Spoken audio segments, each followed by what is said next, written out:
फिल्मी fans virus spy universe से नाराज हैं और कुछ फैन कंफ्यूज। सब कुछ सही होकर भी स्पाईवर्स की कोई मंजिल नजर नहीं आती। तो क्या सब कुछ पठान और टाइगर 3 जैसा ही चलने वाला है, जहां बड़े बड़े हीरोज एक दूसरे के फिल्मों में कैमियो करेंगे, या फिर आदित्य चोपड़ा की फ्यूचर प्लान्स जानने में हमसे गलती हुई है और जिस सिनेमैटिक यूनिवर्स का कोई फ्यूचर नहीं है ऐसा कहा जा रहा है, वो ही फ्यूचर में इंडियन सिनेमा को हिस्टोरिकल मूवमेंट देने वाली है। तो भाई लोग, आज की ये वीडियो देखने के बाद तुम्हें स्पाईवर्स के फ्यूचर को लेकर सभी चीजें क्लियर हो जाएंगी, जिससे तुम्हें ये सुनकर दिल जलाने की जरूरत नहीं पड़ेगी कि स्पाईवर्स एक परफेक्ट सिनेमैटिक यूनिवर्स नहीं है। आगे बोल। नहीं बता।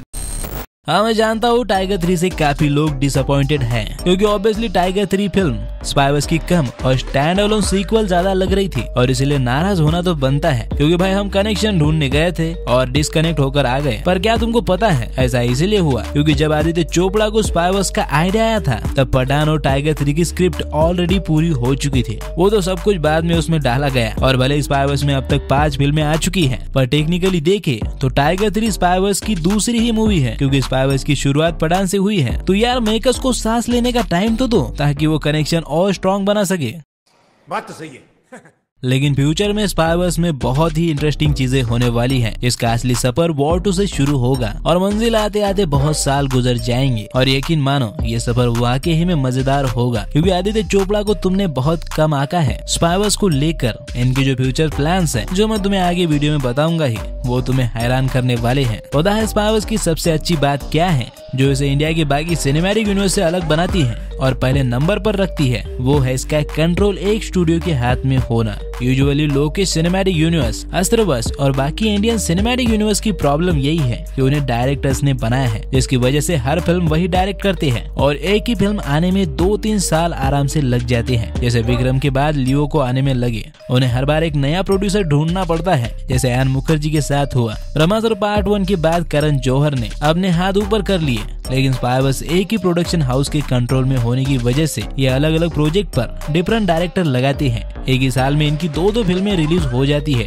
जैसे कि टाइगर 3 और पठान हुई है, और इसी वजह से इन स्पाईवर्स को और एक्सपैंड करने में कोई दिक्कत नहीं है। स्पाईवर्स की एंड गेम देखने में हमें अभी बहुत टाइम लगेगा, क्योंकि अब वॉर 2 से आगे जो भी फिल्में आएंगी उसमें हमें स्पाईवर्स के जो भी नए कैरेक्टर्स होंगे उनसे इंट्रोड्यूस किया जाएगा। जैसे कि एग्जाम्पल के लिए फाइनली हमें स्पाईवर्स का थैनोस वॉर 2 में देखने को मिलने वाला है, जिसे देखने के लिए हम कड़ी ठंडी में लालटेन लेकर खड़े हैं, क्योंकि वो अंधेरे में रहता है ना। इशारा तुम समझ गए हो। लेकिन हाँ, प्रोबेबली इसी में हमें स्पाईवर्स की नेक्स्ट फीमेल स्पाई का भी इंट्रोडक्शन दिया जाएगा, जो कि आलिया भट्ट है। और सब कह तो रहे हैं कि वॉर 2 के बाद पठान वर्सेस टाइगर आएगी, पर मुझे ऐसा लगता है कि उससे पहले मेकर्स आलिया भट्ट की स्टैंड अलोन मूवी प्लान करेंगे। अब चलो मैं गलत हुआ भी, तो वॉर 2 के बाद टाइगर वर्सेस पठान में तो आलिया भट्ट हमें जरूर दिखेगी, और टाइगर वर्सेस पठान के बाद आलिया भट्ट की एक सोलो मूवी भी आएगी। और प्रोबेबली टाइगर वर्सेस पठान के बाद ही मेकर्स स्पाईवर्स के थैनोस का इन्वॉल्वमेंट ज्यादा बढ़ा देंगे, यानी कि इसके बाद जो फिल्में आएंगी वो कैसे ना कैसे अपने थैनोस चच्चा से कनेक्टेड होगी। या फिर तुम यूँ कह सकते हो कि टाइगर वर्सेस पठान के बाद जो भी फिल्में आएंगी और उनमें जो भी विलन होंगे वो अपने थैनोस चच्चा के ही भेजे होंगे। और आलिया भट्ट के स्पाईवर्स में एंट्री मारने के बाद इतना तो तय है कि स्पाईवर्स यहाँ पर नहीं रुकने वाली।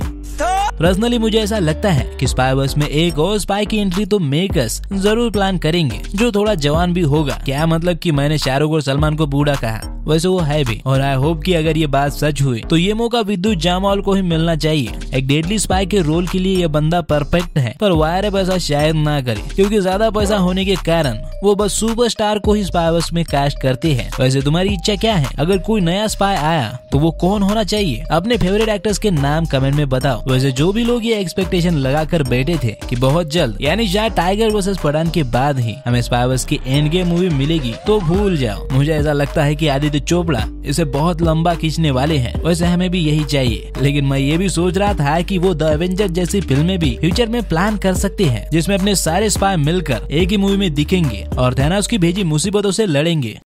भाई साहब कुछ ज्यादा नहीं हो गया ये?